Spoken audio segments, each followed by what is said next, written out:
చెప్పిన ఓ దివ్యమైన వాగ్దానం, ఓ దివ్యమైన వర్తమానం చూడండి. జెఫన్యా గ్రంథం 3వ అధ్యాయం 19వ వచనం చివరి భాగం నేను చదువుతాను. ఏ ఏ దేశములలో వారు అవమానము నొందిరో అక్కడ నేను వారికి ఖ్యాతిని మంచి పేరును కలుగు చేయుదును. 20వ వచనం చివరిలో అంటాడు, ఇదే యెహోవా వాక్కు. తన ప్రజలైన ఇశ్రాయేలీలతో దేవుడు చేస్తున్న వాగ్దానం.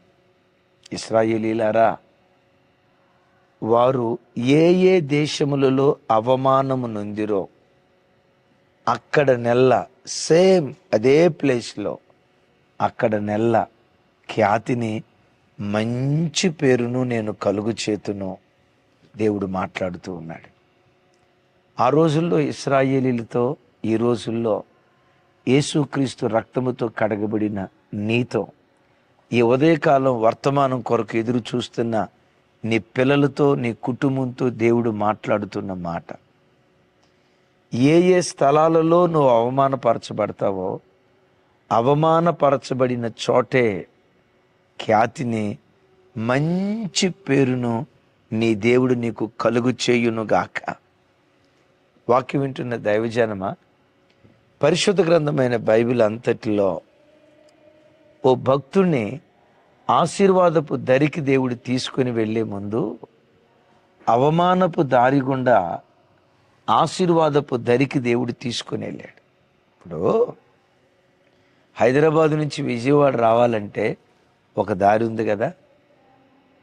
విజయవాడ అనే డెస్టినేషన్ రావాలంటే సూర్యాపేట, కోదాడ, నందిగామ ఒక దారి ఉంది కదా. ఈ దారి గుండా వెళ్తే విజయవాడ వెళ్తామనేది ఎంత వాస్తవమో, ఆశీర్వాదపు దరికి దేవుడు నిన్ను తీసుకుని వెళ్ళేటప్పుడు గమనించండి. ఆశీర్వాదపు దరికి ఆశీర్వాదపు బాటలో తీసుకుని వెళ్ళడం, అవమానకరమైన మార్గం గుండా, అవమానకరమైన స్థితిగతులు గుండా నేను తీసుకుని వెళ్తాడు. కలవరపడకు. అవమానపు దారి అవమానంతో నీ బ్రతుకును మిగల్చదు. అవమానపు దారి గుండా ఆశీర్వాదపు దరికి దేవుడు నిన్ను నడిపిస్తాడు. ఈ ఉదయం వాక్యం వింటున్న చెల్లి, తమ్ముడా, ప్రజల చేత అవమానపరచబడుతున్నావా? చుట్టూతో ఉన్న వ్యక్తులు గేలి చేస్తున్నారా? నిన్ను చూసి, నీ పిల్లలను చూసి చాటున ఎగతాళిగా మాట్లాడుకుంటున్నారా? వాళ్ళ అమ్మాయికి 30 సంవత్సరాల వయసు వచ్చింది, ఇంకా పెళ్లి గాల. వాళ్ళంత గొప్ప భక్తులైతే ఎందుకు వాళ్ళ అమ్మాయి పెళ్లి గాల? అవమానకరంగా మాట్లాడుతున్నారా? వాళ్ళ కొడుకు తాడి చెట్టు అంత ఎత్తి పెరిగాడు, 35 సంవత్సరాల వయసు వచ్చింది, ఉద్యోగం లేదు, సద్యోగం లేదు, ఎగతాళిగా మాట్లాడుతూ ఈ అవమానకరమైన మాటలు వింటూ తల్లడిల్లిపోతున్నావా? ఒక మాట విశ్వసించు. ఈరోజు అవమానకరమైన దారి గుండా నువ్వు ప్రయాణమే వెళ్తున్నావంటే రాగల దినాల్లో ఆశీర్వాదపు దరికి దేవుడు నిన్ను నడిపించబోతున్నాడు. విశ్వసించు. పరిశుద్ధ గ్రంథమైన బైబిల్లో అనేక మంది భక్తులను ఆశీర్వాదపు దరికి దేవుడు తీసుకుని వెళ్ళే ముందు ఆ ఆశీర్వాదపు డెస్టినేషన్ని అవమానమనే మార్గం గుండా దేవుడు తీసుకుని వెళ్ళాడు. క్రైస్తవ జీవితంలో ఎదురయ్యే అవమానం ఎన్నటికీ అవమానంగా నిలిచిపోదు. కొంతమంది భక్తులు దేవుని బిడ్డల జీవితాల్లో ఎదురైన అవమానాలను గూర్చి ఇలా మాట్లాడతారు. 2 విలువైన మాటలు మీతో పంచుకుంటాను. Yes, shame is not your identity, it's the raw material for God's testimony. Shame it's not your identity. అవమానం అనేది అది నీ గుర్తింపు కాదు. ఇక బ్రతుకంతా అవమానమే, అలా మిగిలిపోదు. అవమానం అనేది నీ జీవితం ఒక అద్భుతమైన దేవుని సాక్ష్యంగా రాగల దినాల్లో మార్చబడటానికి అది ఒక రా మెటీరియల్ అట. విన్నారా? ఓ ఓ బంగారు ఆభరణం చేయాలంటే బంగారపు ముద్దను రా మెటీరియల్గా తీసుకోవాలి కదా. ఆ రా మెటీరియల్లో నుండి పోగులో, ముక్కు పొడకో, గొలుసో, చేతి కడియమో, బంగారు గాజులో ఒక ఆభరణాన్ని చేస్తాం. ఈ ఆభరణం ఎక్కడి నుంచి పుట్టుకొచ్చింది? బంగారపు రా మెటీరియల్ నుంచి పుట్టుకొచ్చింది. అవమానమనే రా మెటీరియల్లో నుండి, సాక్ష్యమనే దేవుని చేత ఆశీర్వదించబడ్డ సాక్ష్యం ఆ రా మెటీరియల్ నుంచి దేవుడు పుట్టిస్తాడు. భయపడకు. అవమానం అనే రా మెటీరియల్లో ఉన్నావా? త్వరలో ఒక ఆభరణంగా ఆయన సాక్ష్యంగా దేవుడు నిన్ను మార్చబోతున్నాడు. దేవుడు అలా చేయునుగాక.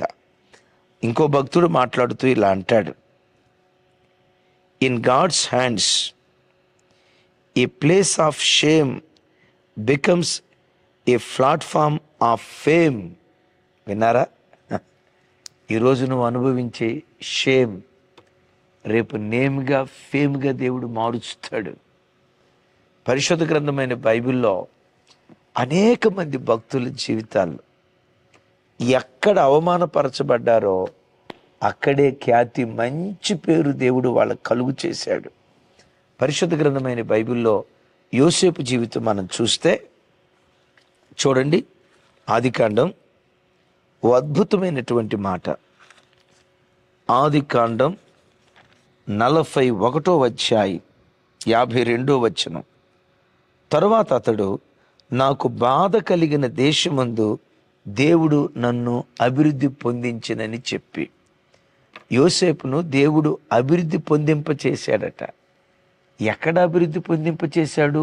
బాధ నొందిన దేశంలో, అవమానము నొందిన దేశంలో, తిరస్కరించబడిన దేశంలో, వెలివేయబడిన దేశంలో, అవమానము నొందిన చోటే అభివృద్ధి పరిచాడు.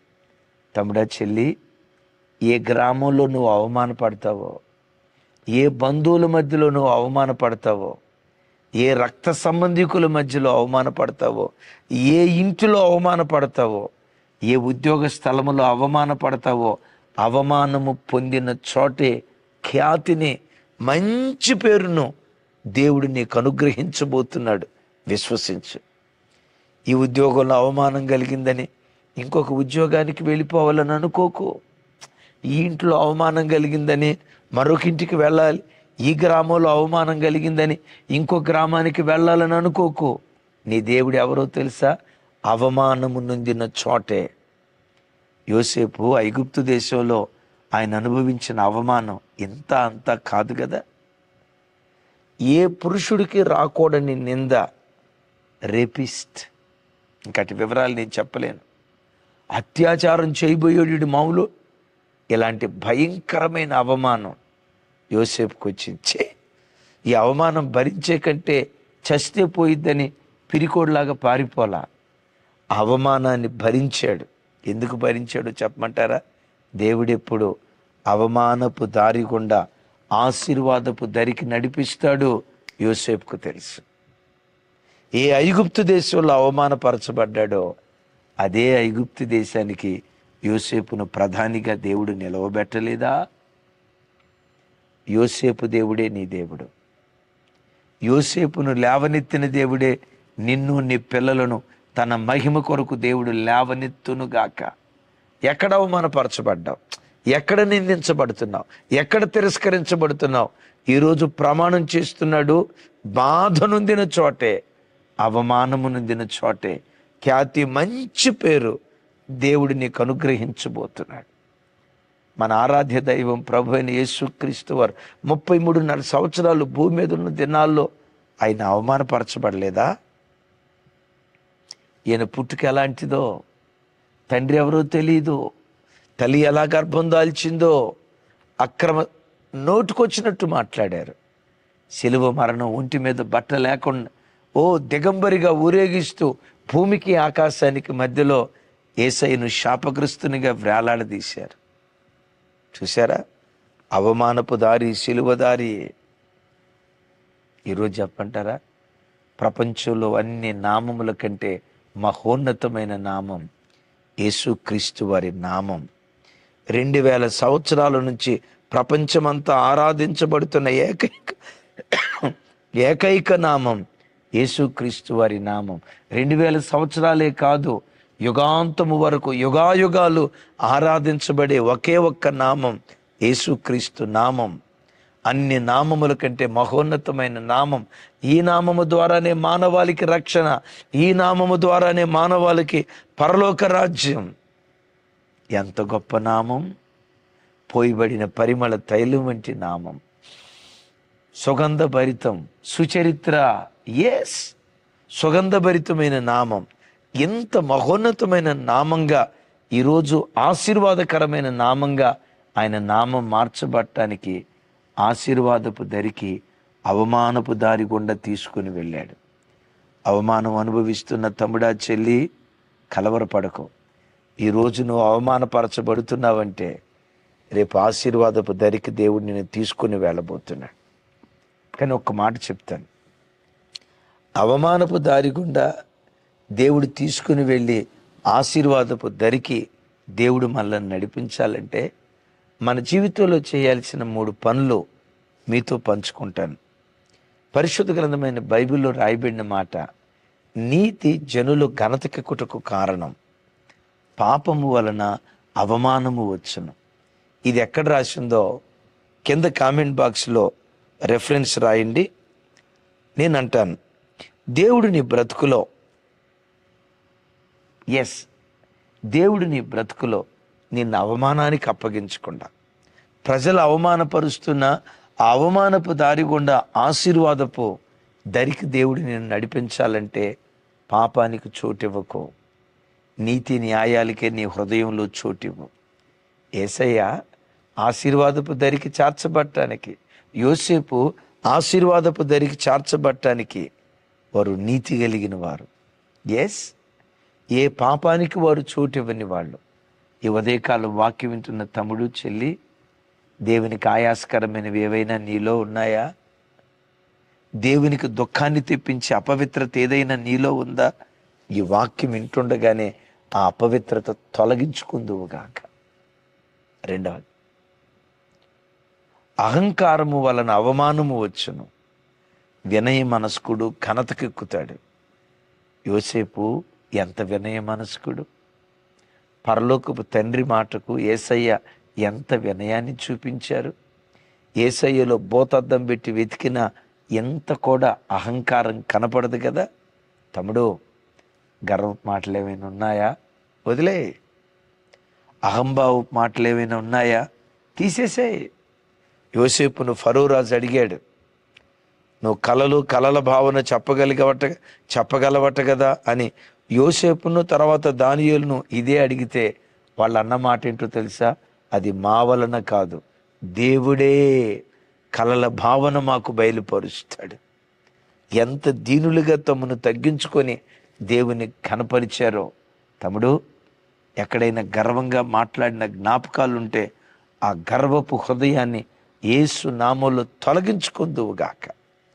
అవమానానికి దేవుడు నిన్ను అప్పగించకుండా, అవమానము నొందిన చోటే దేవుడు నిన్ను ఆశీర్వదించినట్లుగా. మూడో మాట, ఇది చదివితే బాగుంటుంది.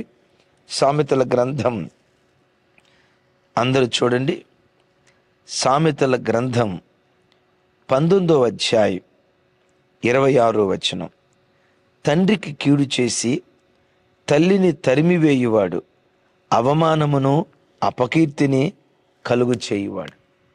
నేనంట, నీకు అపకీర్తి కలగకూడదు, కీర్తి కలగాలి. అపకీర్తి కలగకూడదు, ఖ్యాతి కలగాలి. అవమానం కలగకూడదు, మంచి పేరు నీకు కలగాలి. ఎవరికి అపకీర్తి, ఎవరికి అవమానం కలిగిద్దట? తండ్రికి కీడు చేసి తల్లిని తరిమివేయువానికి. తమ్ముళ్ళు, చెల్లెళ్ళు, వృద్ధాప్యంలో ఉన్న తల్లిదండ్రులను తరిమేస్తున్నారా? అత్తమామలను తరిమేస్తున్నారా? వద్దు, వాళ్ళని తరివేయొద్దు. భూమి మీద నీకు మేలు కలుగునట్లు, దీర్ఘాయుష్మంతుడు వగునట్లు తల్లిని తండ్రిని సన్మానించు అని రాసి ఉంది కదా. ఈ మాట పట్టుకోండి. ఈ మాట ప్రకారం, ఈ 3 మాటల ప్రకారం మీరు బ్రతకగలిగితే నీ దేవుడు ఎవరో తెలుసా? ఎక్కడ అవమానపరచబడ్డావో, ఏ ప్రాంతంలో నలుగురికి ముఖం చూపించలేక తల మీద ముసుకేసుకొని అవమానాన్ని నలుగురు మధ్యలో చూపించుకోలేక కుమిలి కుమిలి ఎక్కడ ఏడుస్తున్నావో, కుమిలి కుమిలి ఎక్కడ కన్నీళ్లు కారుస్తున్నావో, వీళ్ళు దేవుని బిడ్డలంట, వీళ్ళకున్న అప్పులు చూడు, వీళ్ళు దేవుని బిడ్డలంట, వీళ్ళకున్న రోగాలు చూడు, వీళ్ళు దేవుని బిడ్డలంట, వాళ్ళ పిల్లలు చూడు ఏమైపోయారో, వీళ్ళు దేవుని బిడ్డలంట, సొంత ఇల్లు కూడా లేదు, వీళ్ళు దేవుని బిడ్డలంట, బ్రతుకంతా వడ్డీలే, వీళ్ళు దేవుని బిడ్డలంట, బ్రతుకంతా హాస్పిటలే, వీళ్ళు దేవుని బిడ్డలంట, వాళ్ళ కుమార్తె వివాహం ఇంకాగా, వాళ్ళు దేవుని బిడ్డలంట, వాళ్ళకి సంతానం, ఇట్లా రకరకాల అవమానకరమైన మాటలు నిన్ను గూర్చి ప్రజలు అంటున్నారా? నా చేతులెత్తి నిన్ను దీవిస్తున్నా, నా దేవుని వాగ్దానాన్ని పట్టుకొని ఏ ఏ దేశములో అవమానపరచబడ్డావో, ఏ ఏ వ్యక్తులు నిన్ను అవమానపరచారు, ఏ ఏ వ్యక్తులు నిన్ను అవమానపరిచారో వారి కళ్ళ ఎదుటే ఖ్యాతిని, మంచి పేరును దేవుడు నీకు కలుగు చేయునుగాక. ఇదే యెహోవా వాక్కు. ఈ వాగ్దానం నెరవేర్చబడినట్లుగా వాగ్దానం మీద చేయబెట్టి ప్రార్థన చేద్దామా? యెఫన్యా గ్రంథం 3వ అధ్యాయం 19వ వచనం. తండ్రి, ఎక్కడెక్కడ మేము అవమానపరచబడతామో, ఎక్కడెక్కడ బాధ నొందుతామో అక్కడే ఖ్యాతి, మంచి పేరు కలుగు చేస్తానన్నావు కదా. ఈ వాక్యం విన్న ప్రతి బిడ్డ జీవితంలో ఈ వాగ్దానం నెరవేర్చుదురుగాక. అవమానం పొందిన చోటే నీ బిడ్డల తలలు మీరు పైకెత్తుదురుగాక. తృణీకరించబడిన చోటే, వెలివేయబడిన చోటే నీ బిడ్డల బ్రతుకులను తలమానికగా మీరు నిలుపుదురుగాక. యోసేపు నిలిపావే, దానియేలు బ్రతుకు నిలిపావే. రక్షకా, యెరూషలేములో మీరు వెలివేయబడితే సర్వలోక చక్రవర్తిగా ఈరోజు మీరు నిలవబడ్డారే. నీ పిల్లలు అవమానకరమైన దారి గుండా వెళ్తా ఉంటే కలవరపడొద్దయ్యా. ఈ అవమానకరమైన దారి ఆశీర్వాదపు ధరికి నన్ను తీసుకొని వెళ్ళబోతుందన్న నిరీక్షణతో ధైర్యంగా బ్రతికే కృప ప్రతి బిడ్డకు దయచేయి. చేతులెత్తి దీవిస్తున్నాను. ఈ వాగ్దానం ప్రతి బిడ్డ జీవితంలో నెరవేర్చబడును గాక. యేసు నామం పేరిట ప్రార్థించి స్తుతించి పొంది ఉన్నాను తండ్రి. తండ్రి అయిన దేవుని ప్రేమ, కుమారుడైన యేసుక్రీస్తు వారి దివ్య కృప, పరిశుద్ధాత్మ దేవుని సహవాసం ఈ వాక్యం విన్న ప్రతి బిడ్డకు, ప్రత్యేకంగా డిఎస్సి ఎగ్జామ్స్ రాస్తున్న ప్రతి చెల్లికి, ప్రతి తమ్ముడికి గొప్ప విజయాన్ని ఇచ్చి సదా వారందరికీ తోడయుండి నడిపించునుగాక. ఆమేన్, ఆమేన్.